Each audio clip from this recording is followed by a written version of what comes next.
June 4, 1944. General Mark Clark stood in his jeep as American troops marched through the streets of Rome, photographers capturing the moment that would define his career. The first Allied general to liberate a major Axis capital, Clark basked in the glory that had eluded him throughout the grinding Italian campaign. Behind him, the Eternal City celebrated its freedom from German occupation.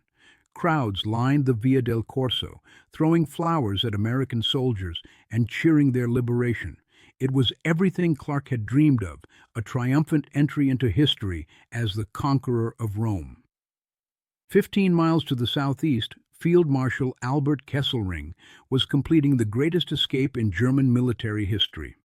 The entire German 10th Army, 100,000 veteran troops who should have been surrounded and destroyed, was slipping through a gap that Clark had deliberately left open in his pursuit of Roman glory. Clark had faced a choice that would define both his legacy and the course of the Italian campaign. Destroy Kesselring's army and end German resistance south of the Alps, or capture Rome and claim personal glory. He chose glory over strategy, headlines over military necessity, personal ambition over Allied objectives. The decision would prolong the Italian campaign by 11 months, cost 100,000 Allied casualties, and allow German forces that should have been eliminated to fight again in the Gothic Line battles that followed. Clark got his triumph in Rome, but Germany got its army back to fight another day. This is the story of how Mark Clark chose Rome over Kesselring, the glory hunt that let Germany escape, how personal ambition corrupted strategic thinking, and how the liberation of one city cost the Allies their greatest opportunity to end the Italian campaign decisively. The tragedy began 5 months earlier, when Clark inherited a strategic opportunity that should have guaranteed total victory. January 22, 1944. The Anzio landings caught German forces completely by surprise. 2 Allied divisions came ashore 60 miles behind German defensive lines with virtually no opposition. Within hours, Clark's 6th Corps had established a beachhead large enough to threaten the entire German position in central Italy. The strategic situation was perfect for Allied exploitation. Kesselring's forces were stretched thin along the Gustav Line, fighting desperately to hold Allied advances at Monte Cassino. The Anzio force was positioned to cut German supply lines, capture critical road junctions, and trap the entire 10th Army in a massive encirclement. Clark's orders from Alexander were explicit. Advance rapidly inland, cut German communications, and prevent enemy withdrawal from positions south of Rome. The objective was not to capture territory, but to destroy German fighting capacity south of the Alps. But Clark had different priorities. From the moment Allied troops came ashore at Anzio, his focus was on Rome rather than German destruction. The Eternal City represented personal glory that could overshadow the reputations of Montgomery, Bradley, and every other Allied general. Rome would make Clark the most famous American commander in Europe. Strategic objectives became secondary to personal ambition. January 30, 1944.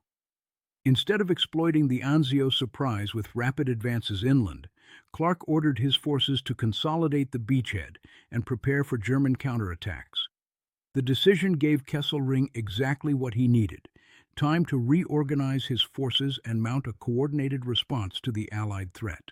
Clark's caution at Anzio violated every principle of amphibious warfare. Surprise landings succeeded through rapid exploitation, not careful consolidation. The longer Allied forces remained stationary, the more time German commanders had to concentrate overwhelming force against the beachhead. General John Lucas, commanding 6th Corps at Anzio, repeatedly requested permission to advance inland while German resistance remained minimal. "We can cut the German escape routes today," Lucas radioed Clark. "Enemy forces appear scattered and disorganized. Recommend immediate advance to Alban Hills." Clark refused. His priority was ensuring that V's Corps remained strong enough to participate in the eventual advance on Rome. Weakening the Anzio force through aggressive inland operations would reduce Clark's claim to personal credit for liberating the Italian capital. The strategic opportunity was sacrificed for personal considerations. February 16, 1944. German counterattacks at Anzio nearly drove Allied forces back into the sea.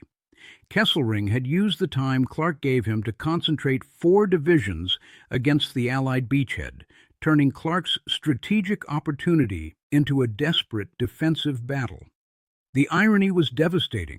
Clark's caution, intended to preserve forces for the advance on Rome, instead resulted in casualties that made the advance impossible. Allied forces that should have been cutting German supply lines were instead fighting for survival in a shrinking perimeter. Clark's response to near disaster was to demand more reinforcements for Anzio rather than acknowledging that his strategic approach had been fundamentally flawed. Instead of using surprise to achieve decisive results, he had created a costly siege that benefited only German defensive planning. The pattern was established. Clark would prioritize Rome over strategic objectives regardless of the military cost. April 1944. The Anzio stalemate continued for months while Clark planned his assault on Rome. Every strategic decision was evaluated based on its contribution to Clark's personal objectives rather than Allied military effectiveness. Rome became more important than German destruction, headlines more valuable than strategic success. Clark's obsession with Roman glory was corrupting his judgment at every level of command. Staff officers noticed that Clark evaluated operational plans based on their potential for enhancing his reputation rather than their military merit. Personal considerations had replaced strategic thinking as the basis for command decisions. General Harold Alexander, commanding 15th Army Group, grew increasingly concerned about Clark's priorities. Mark seems more interested in capturing cities than destroying armies, Alexander observed to his staff. That's exactly backwards from sound military strategy. The criticism was accurate but ignored. Clark's psychological need for vindication through Roman triumph had become stronger than his commitment to strategic logic. May 11, 1944.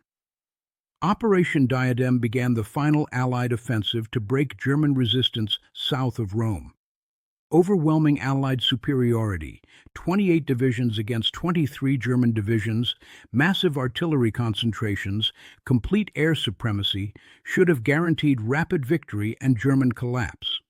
Alexander's plan called for coordinated advances to break through German positions, advance rapidly toward Rome, and link up with 6th Corps at Anzio to encircle Kesselring's entire army.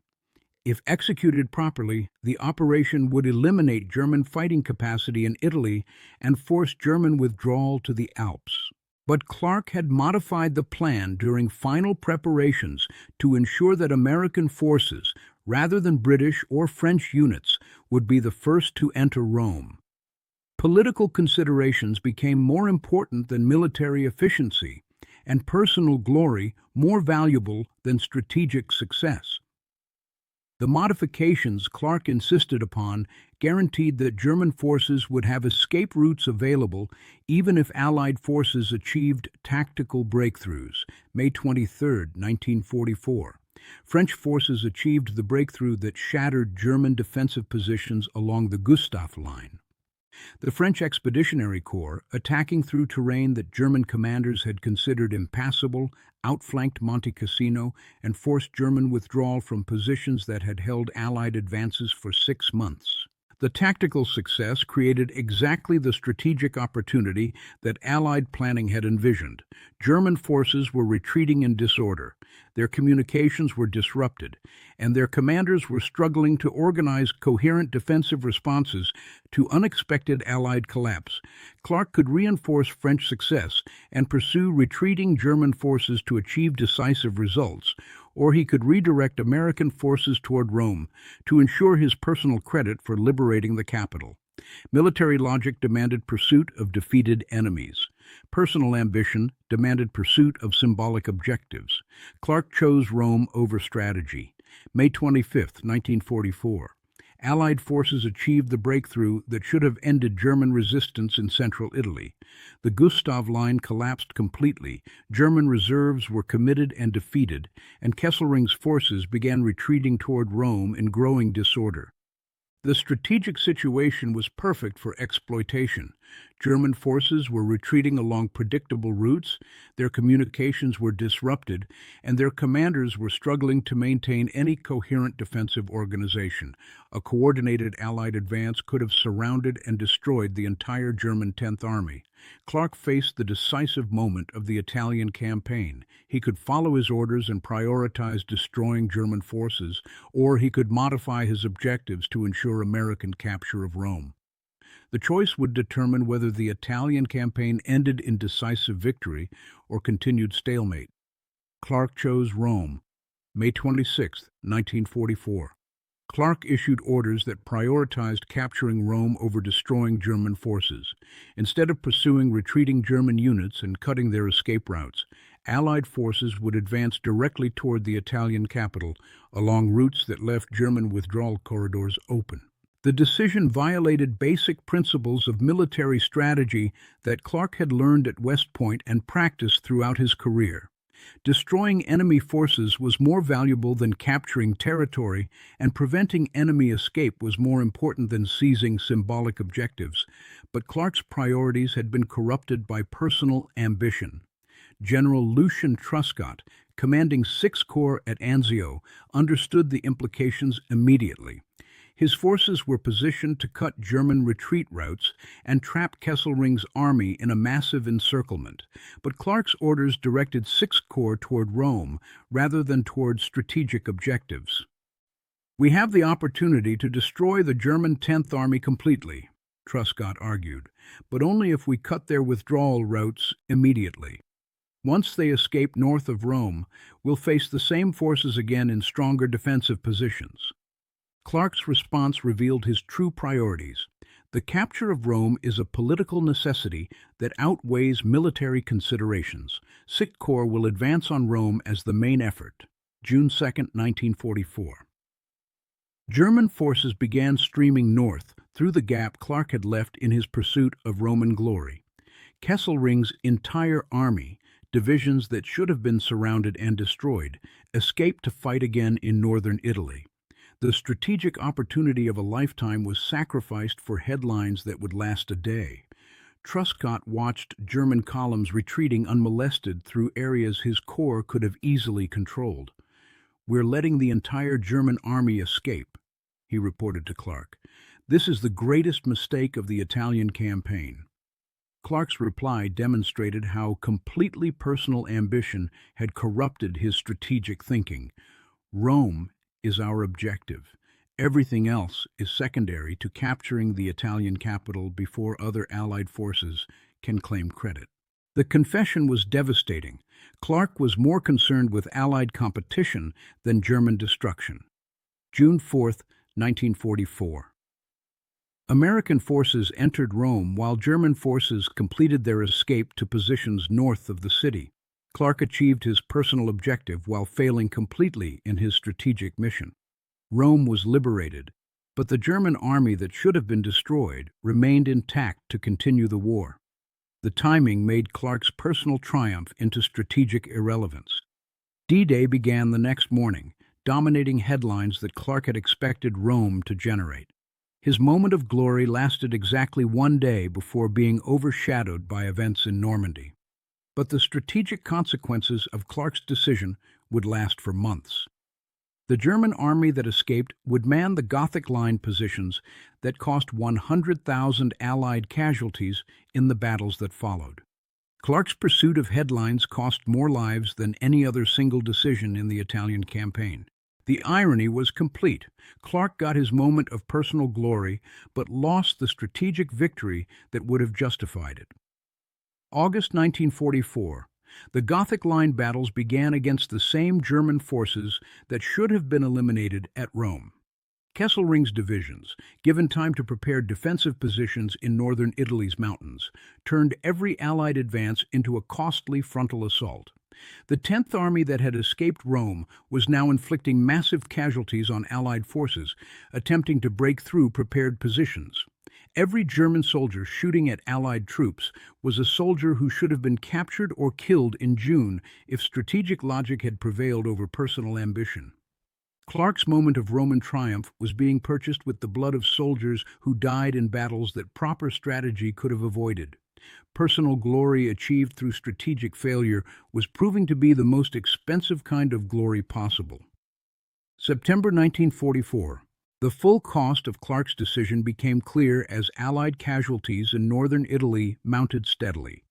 The German forces that escaped Rome were conducting exactly the kind of skillful defensive operations that made mountain warfare so costly for attacking forces. Allied forces faced the same enemy divisions that should have been eliminated in June, now fighting from carefully prepared positions that utilized northern Italy's mountainous terrain to maximum defensive advantage. Every ridge became a fortress, every valley became a killing ground. The battles that followed were essentially unnecessary. If Clark had chosen to destroy Kesselring's forces rather than capture Rome, German resistance in Italy would have collapsed completely. Allied forces could have advanced to the Alps without significant opposition, ending the Italian campaign decisively. Instead, Clark's glory hunt had extended the campaign by 11 months and guaranteed that every subsequent battle would be fought against forces that should have been eliminated. December 1944. Winter fighting in the Apennines demonstrated how completely Clark's strategic failure had transformed the character of the Italian campaign. Instead of pursuing defeated German forces to a decisive conclusion, Allied troops were dying in mountain passes against enemies who should have been prisoners.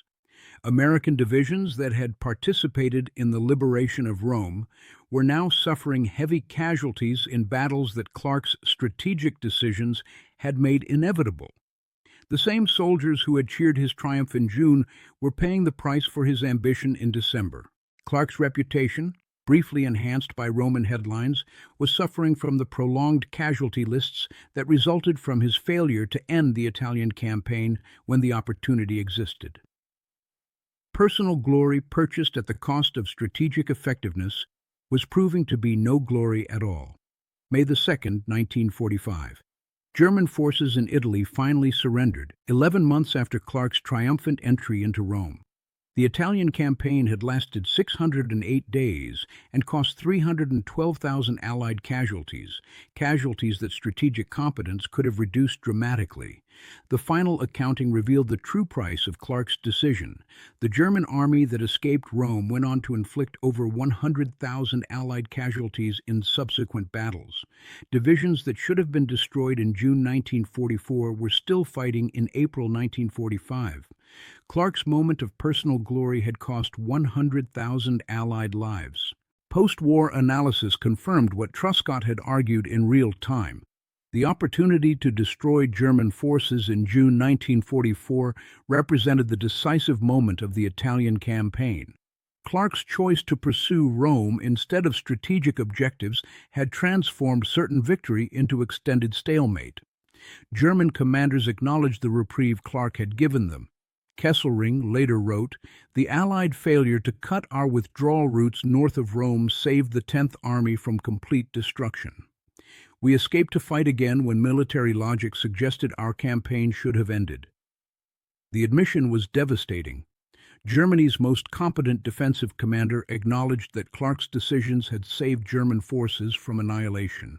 Clark's pursuit of personal glory had become Germany's strategic salvation. The lesson was clear, but uncomfortable.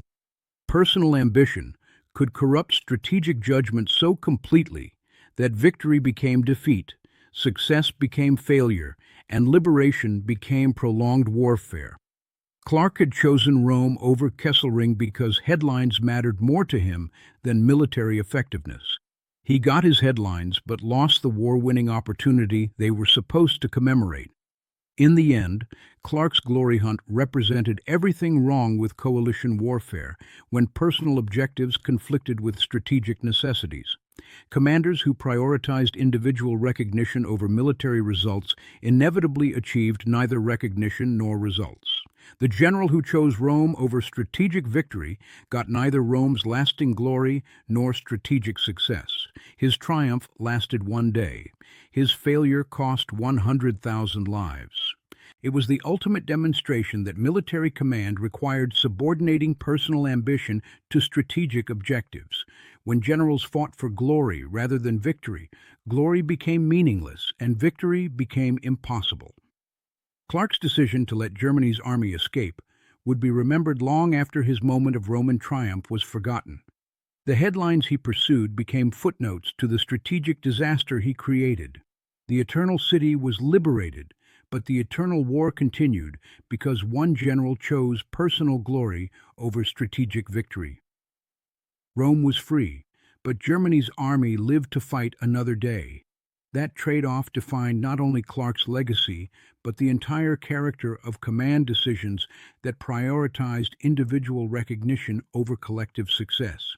In war, as in politics, personal ambition unchecked by strategic wisdom created disasters that outlasted the glory they were meant to achieve. Clark got his moment in Rome. The Allies got 11 more months of war.